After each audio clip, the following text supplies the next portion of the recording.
Assalamualaikum warahmatullahi ta'ala wabarakatuh.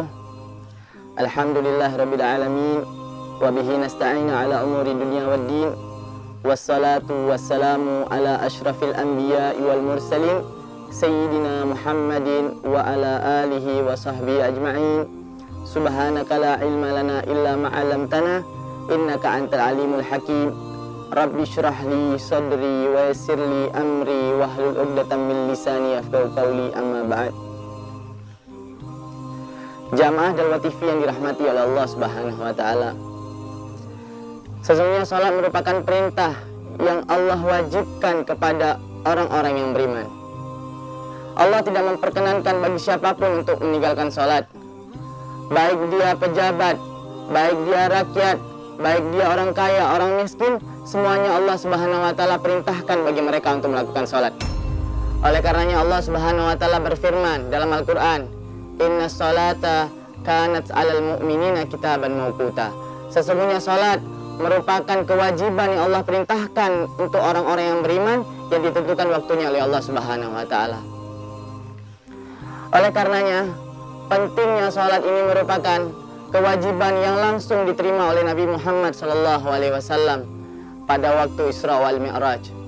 Nabi Muhammad SAW menggambarkan bagaimana pentingnya salat. Nabi Muhammad SAW bersabda, "As-salatu minad din bimanzilatir ra'as al-jasad, fakama la hayata liman la ra'salah, wa kadzalika la dina liman la salatalah." Kedudukan salat sebagaimana kedudukannya kepala di antara jasad.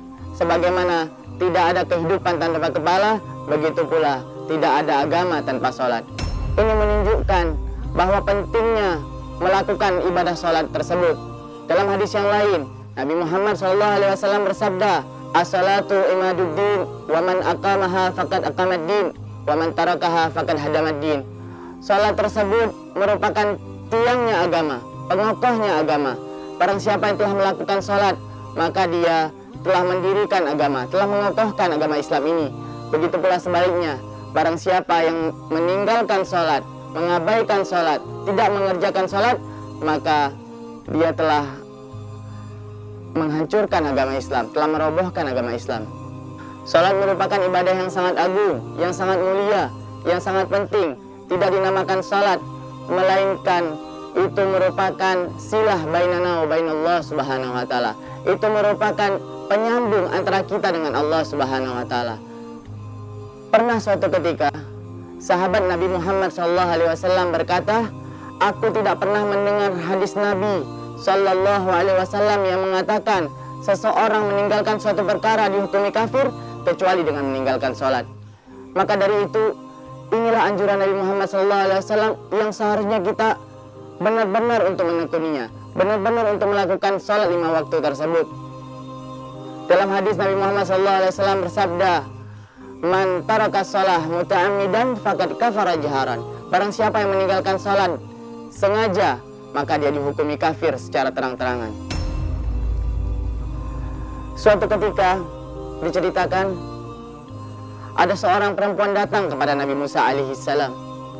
Kemudian si perempuan itu mengatakan, "Ya Nabi Allah, ya Nabi Musa, aku datang, aku telah mengadu kepada Allah Subhanahu wa taala. Aku telah berdoa kepada Allah Subhanahu wa taala agar Allah Subhanahu wa taala memberikan ampunan kepadaku, memberikan taubat kepadaku. Aku datang kepadamu, bertawasul kepadamu agar Allah Subhanahu wa taala mengampuniku dan menerima taubatku." Kemudian Nabi Musa berkata, "Ya fulana, dosa apa yang telah engkau lakukan?" Kemudian si perempuan tersebut dengan menunduk, menangis, mengatakan kepada Nabi Musa, "Wahai Nabi Allah, aku telah berzina. Dari hasil perbuatan zina tersebut, anak tersebut aku bunuh oleh tanganku sendiri." Oleh karenanya, mendengar hal tersebut, Nabi Musa marah. Nabi Musa mengatakan, "Wahai perempuan, pergilah engkau dari sini. Sesungguhnya Allah Subhanahu wa taala akan mengampuni taubatmu." Turun malaikat Jibril alaihissalam menyampaikan salamnya Allah Subhanahu wa taala kepada Nabi Musa alaihissalam. Beliau menyampaikan, "Ya Nabi Allah, sesungguhnya Allah Subhanahu wa taala berfirman kepadamu, mengapa engkau tidak menerima taubat perempuan tersebut? Dia ingin kembali kepada Allah, dia ingin mendekatkan diri kepada Allah Subhanahu wa taala. Apakah engkau tidak mengetahui ada seseorang yang lebih keji, ada seorang yang lebih buruk daripada orang tersebut? Kemudian Musa mengatakan kepada malaikat Jibril, siapa yang malaikat Jibril? Dia adalah orang-orang yang berjalan di atas muka bumi ini yang tidak melakukan sholat. Di sini kita bisa mengetahui bahwa seseorang yang melakukan zina, seorang yang melakukan pembunuhan sekalipun, itu masih lebih baik daripada orang yang meninggalkan sholat. Oleh karenanya, semoga di bulan Ramadan ini, di bulan yang agung ini, di bulan yang mulia ini, Allah Subhanahu wa taala membukakan pintu taubat kepada hati-hati kita. Semoga pada bulan ini Allah Subhanahu wa taala memberikan hidayah kepada kita untuk bisa melakukan sholat. Yang sebelum-sebelumnya pernah meninggalkan sholat, semoga pada bulan inilah kita meminta kepada Allah Subhanahu wa taala agar Allah Subhanahu wa taala mengampuni dosa-dosa kita, menerima taubat kita, dan Allah Subhanahu wa taala menjadikan kita orang-orang yang beriman, yang mendengarkan perkataan Nabi Muhammad SAW dan menjalankannya dengan sebaik-baiknya. Cukup sekian yang bisa Al-Fakir sampaikan. Lebih kurang Al-Fakir minta maaf. Wabillahi taufiq wal hidayah. Wassalamualaikum warahmatullahi taala wabarakatuh.